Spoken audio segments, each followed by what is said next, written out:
Hello friends, good morning. Welcome back to my YouTube channel shine education. Friends, आज हम देखेंगे Indian national Congress के objective और moderate का फेज़। कल हमने डिस्कस किया था कि इंडियन नेशनल कांग्रेस कब इस्टेब्लिशमेंट होता, वो उसका थ्योरी क्या है, कोई किन्होंने ऑर्गेनाइजेशन को स्थापना की थी, पहले प्रेसिडेंट कौन था, कहाँ हुई, ये सब हमने कल डिस्कशन किया था। उस वीडियो का लिंक भी मैंने डिस्क्रिप्शन में दे दिया हूँ, वो वीडियो आप जाकर देख सकते हैं।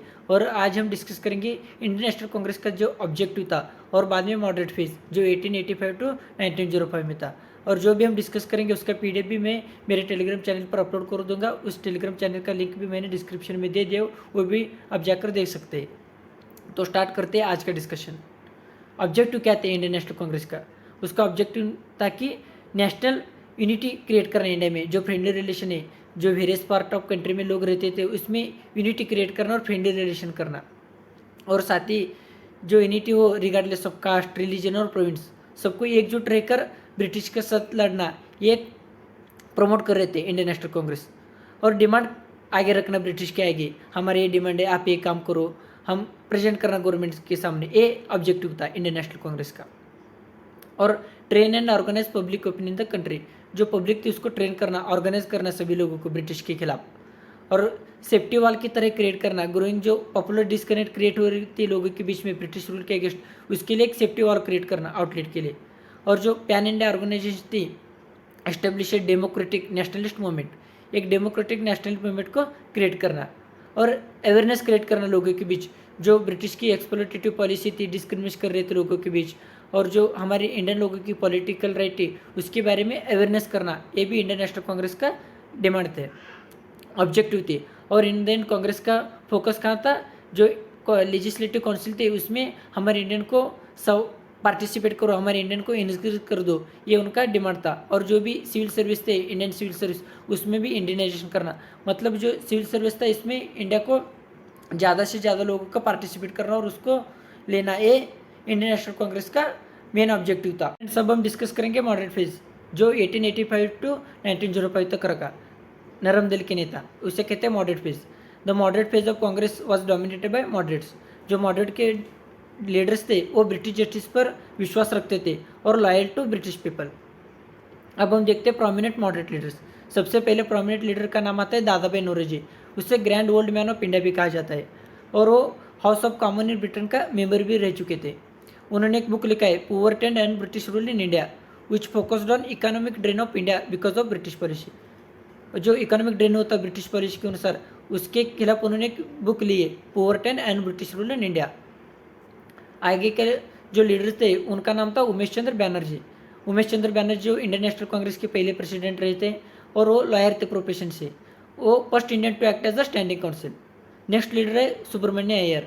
सुब्रमण्य अय्यर जो अभी हिंदू न्यूज़पेपर है उसका उन्होंने फाउंडेशन किया है, और साथ ही साथ उन्होंने स्वदेशी मित्रन AB न्यूज़ भी फाउंड किया है सुब्रमण्य अय्यर ने, और उन्होंने ब्रिटिश इंपेरियलिज्म को क्रिटिसाइज किया है। और साथ ही साथ सुब्रमण्यम अय्यर जो मद्रास महाजन सभा थी उसका को फाउंडर भी। नेक्स्ट लीडर है गोपाल कृष्ण गोखले, जो महात्मा गांधी हमारे पितामह, वो गोपाल कृष्ण गोखले को पॉलिटिकल गुरु मानते हैं, और जो गोपाल कृष्ण गोखले वो महादेव गोविंद रानडे को पॉलिटिकल गुरु मानते हैं। उन्होंने एक संस्था स्थापना की थी, उनका नाम है servant of Indian society. Next prominent leader है सर सुरेंद्रनाथ बैनर्जी। सुरेंद्रनाथ बैनर्जी को राष्ट्रगुरु और इंडियन गुरु का हिस्सा भी कहा जाता है। उन्होंने इंडियन नेशनल एसोसिएशन स्थापना की थी। सुरेंद्रनाथ बैनर्जी और आनंद मोहन बोस दोनों मिलकर इंडियन नेशनल एसोसिएशन की स्थापना की थी, वो बाद में इंडियन नेशनल कांग्रेस से मर्ज हो गए। वो जो सिविल सर्विस थी वो भी पास हो गए थे, लेकिन ब्रिटिश ने उन्होंने रेशियल डिस्क्रिमिनेशन के अनुसार बाहर कर दिया, और वो न्यूज़पेपर स्थापना की, उसका नाम है द बंगाली।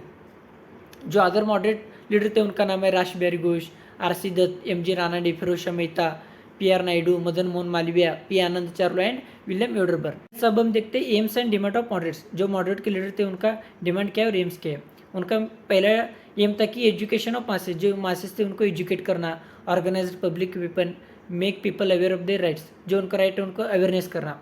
और जो इंडियन काउंसिल था उसमें रिप्रेजेंटेशन करना इंडियन लोगों को ज़्यादा से ज़्यादा, और जो लेजिस्लेटिव काउंसिल थी उसको रिफॉर्म करना, और separation of executive from judiciary, और decrease land revenue tax and ending peasant operation. After 1892 Indian council act pass हुआ, उसके बाद उन्होंने एक नया स्लोगन की स्थापना किया, उसका नाम है नो टैक्सेशन विदाउट रिप्रेजेंटेशन। हमको इंडियन लेजिस्लेटिव काउंसिल में रिप्रेजेंटेशन दो, तभी हम टैक्स भरेंगे, नहीं तो हम टैक्स नहीं देंगे। ये स्लोगन उन्होंने क्रिएट किया। साथ ही साथ वो कहते हैं कि reducing spending on the army, जो आर्मी है उस पर आप स्पेंड कम करना, ये उनका डिमांड है। Abolishing salt tax and duty on sugar, salt tax कम करो, ड्यूटी ऑन शुगर भी कम करो। और जो इंडियन सिविल सर्विस एग्ज़ाम होती थी वो सिर्फ लंदन में होती थी। उनका कहना था कि आप लंदन में और साथ ही साथ इंडिया में भी इंडियन सिविल सर्विस एग्ज़ाम लेते रहो और take part in administration. Freedom of speech expression, freedom to form association, ये भी आर्टिकल 19 में इंडियन कॉन्स्टिट्यूशन में फंडामेंटल राइट में, ये उन्होंने 1892 में बता दिया था कि freedom of speech and expression होना से सभी लोगों को। Freedom to form association, development of modern capitalist industry in India, industry को डेवलपमेंट करना और जो इकोनॉमिक ड्रेन करते थे ब्रिटिश वो रोक देना। Repealing of arms act of 1878, increasing spending on education of Indian, जो आप आर्मी पर स्पेंडिंग कमी करो और जो एजुकेशन है पीपल के उन पर अब ज़्यादा से ज़्यादा खर्च करना, ये डिमांड था मॉडरेट के लीडर्स का। अब हम देखते हैं मेथड ऑफ मॉडरेट्स, उनका मेथड क्या था। They believed in peaceful and constitutional method of demand and fulfil the demand, वो कॉन्स्टिट्यूशनल मेथड पर बिलीव करते थे। वो क्या क्या यूज़ करते थे, petition, meeting, resolution, pamphlet, memoranda and delegation to voice their demand. वो जो कॉन्स्टिट्यूशनल मेथड उन पर उनका ज़्यादा से ज़्यादा भरोसा था, इसलिए वो ऑर्गेनाइज मीटिंग करते थे, पीसफुल पिटिशन, रिजोल्यूशन, ऐसा उनका वॉइसेस आगे करते थे ब्रिटिश के सामने।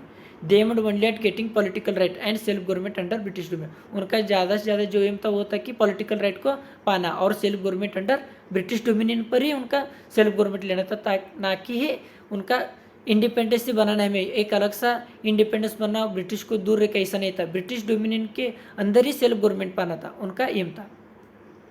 The method has been called 3P कहते हैं उनके मेथड को, prayer, petition and protest. Had complete faith in British judicial system, जो उनकी जुडिशियल सिस्टम थे उन पर उनका कंप्लीट भरोसा था। And confirm to educated classes only, वो जो एजुकेटेड क्लास थे उनको साथ ही लेकर जाते थे, ज़्यादा जो रूरल पीपल या पीजेंट उनको वो ज़्यादा से ज़्यादा अपने साथ लेकर नहीं जाते थे, वो ज़्यादा से ज़्यादा एजुकेटेड क्लास पर ही भरोसा रखते थे। अब हम देखते हैं सक्सेस ऑफ मॉडरेट्स, उनका सक्सेस क्या रहा। जो इंडियन काउंसिल एक्ट था 1892 वो पास हो गया और जो रिप्रेजेंटेशन थे नॉन ऑफिशियल मेंबर वो इंक्रीज करा दिया गया और they were able to slow the seed of nationalism in the people of India. और जो पॉपुलर्स के idea like democracy, liberty, equality, वो जो आइडिया थे वो फेमस कर गए। और they expose many draining economic policy of British, जो ब्रिटिश हमारे इकोनॉमिक ड्रेन करते थे वो लोगों के बीच में वो बता दिया सभी लोगों को ऐसा करते, तो एक्सपोज कर दिया वो लोग। और जो लीडर थे गोपाल कृष्ण गोखले और MG राणा, दे सोशल रिफॉर्मर भी थे, उन्होंने चाइल्ड मैरिज को अपोज किया और विडो रीमैरिज करने के लिए उन्होंने ब्रिटिश को बता दिया, तो child marriage act and window remarriage act भी पास कर दिए ब्रिटिश ने। लिमिटेशन कहते हैं मॉडरेट के, जो पहला लिमिटेशन था कि वो जो मासेस थे उनको एक्सक्लूड कर दिया, उनको नहीं लिया अपने साथ, जो ओनली एजुकेटेड इलिटरेट पीपल थे उसको ही पार्टिसिपेट करते थे उनके साथ, जो मेन पीपल थे मासेस, रूरल पीपल या पीजेंट, उनको अपने साथ नहीं लेते थे। They did not depend complete independence, वो ब्रिटिश डोमेन के अंदर ही अपने आप को ज़्यादा से ज़्यादा इंडियन काउंसिल जो था उसमें रिप्रेजेंटेटिव और पॉलिटिकल राइट के यही डिमांड कर रहे थे, कंप्लीट इंडिपेंडेंस की वो डिमांड नहीं कर रहे थे। और they did not understand the power of masses movement, जो अनलाइक गांधी वो यूज दिस पावर, जो गांधी जी थे उन्होंने बाद में मासेस जो हमारे पीपल थे ज़्यादा से ज़्यादा लोगों को यूज़ किया, जो मॉडरेट के लीडर थे उन्होंने नहीं किया। दे Drew most of the idea from western political thinking, जो उनके आइडिया थे वो वेस्टर्न जो पॉलिटिकल थिंकर्स थे उनसे उन्होंने ड्रॉ कर लिया, इसलिए वो further island from the people. Thank you friends, please subscribe shine education.